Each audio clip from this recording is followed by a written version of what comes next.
going on, guys?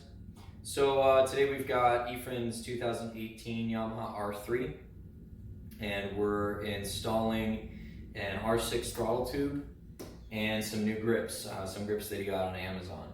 I'll put the link to both items, or at least a description of the throttle tube where you can find it, and the link for the grips in the description of the video. But what I want to do is walk you through step by step how I would install the throttle tube and the grips. And what we've already done is we've already done the left side, the clutch side grips, so you can see what it's going to look like when it's done. The stock grips are glued on, so I just took a blade, cut it, peeled it off, cleaned up the bar, and I used some Renthal grip glue, slid it on, gave it a little bit of a turn to coat the whole bar, and it's on there nice and snug. So and it looks great too. So I'm going to get started here and walk you through where I would start and kind of how I would go about this. All right, so the first thing I would recommend is getting some sort of rag or towel or something to put on your bar end if you plan to keep them or use them. Different grips will allow you to use the stock bar ends. Some pliers or some channel locks or something would be great.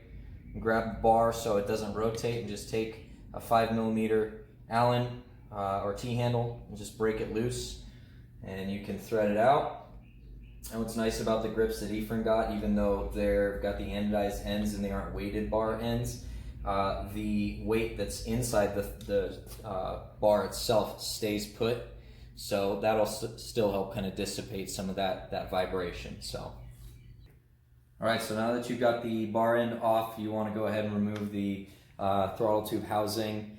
And so what there is there's 3 screws. There's one right here, there's one between the throttle cables, and then one at the front here. It's kind of limited space between the fairings, so something short that you can get in there, and it is a Phillips, so you want a good Phillips head that matches up with the bolts. But I've actually already broken it loose, so I'm just going to run these screws out and expose the throttle cables so you guys can see what we're working with here.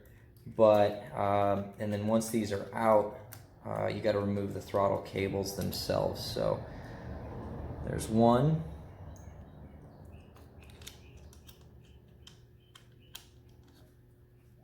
Oops, wrong way. Typical.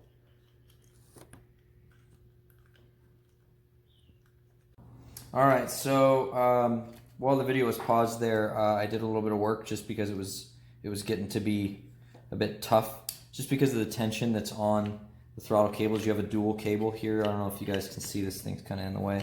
There's a cable up here and down here, and so all I did was rotated the throttle open, grabbed it, and just kind of ran something under it until I could get enough to slide the tab out sideways. So now that that's actually open, now you can see this side is extremely easy because all you have to do is roll it forward, and you can slide that out. And there's the stock R3 throttle tube. And what I've got over here is, when I already pulled the grip off, this is the R6 throttle tube. And you can see it's a larger diameter on the R6, so that's going to help with that, less of a need for turning it further, should be more throttle response. So we'll go ahead and get started installing this back on the throttle tube, and then what we'll do is we'll install the grip on it after it's all on. All right, so we got the other throttle tube obviously disconnected, and I'm gonna run this guy right here, the front one first. Drop it in like so, rotate it forward inside the housing. Now, a little secret for you guys. I've seen other people install this, and they remove the left fairing and disconnect one of the throttle cables. And another guy, I don't know, he was a magician because he literally just dropped the thing in there.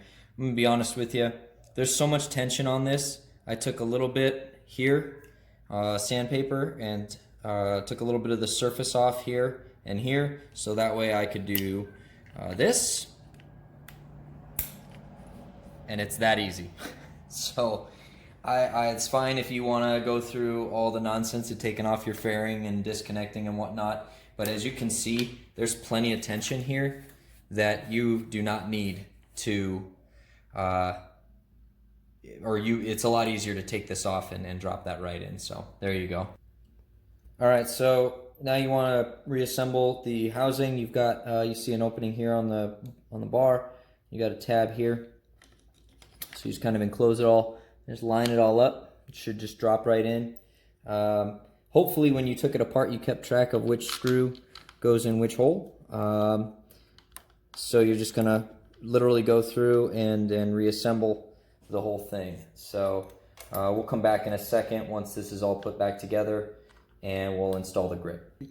All right, guys, so I had intended to show you installing this, but I didn't know how difficult it was going to be to get it on, and I didn't want to start with grip glue, etc., and then run into problems. So what I actually ended up doing, I cleaned the throttle tube with some isopropyl alcohol, and while it was still wet from the alcohol, I slid the throttle tube on, and so far it seems to be a good adhesion because the alcohol dissolves. So it's butted up against the end on the inside. I just worked the grip up, and I left enough space here so it's not pushing against the housing. But this is 100% on and installed. Everything's back together. All the screws are tight.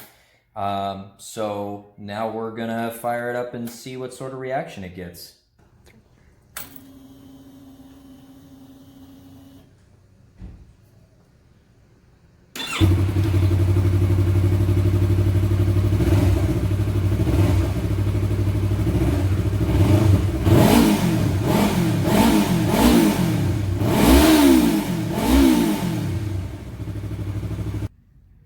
Alright, so we've got it installed, and we did that quick little rev in the garage.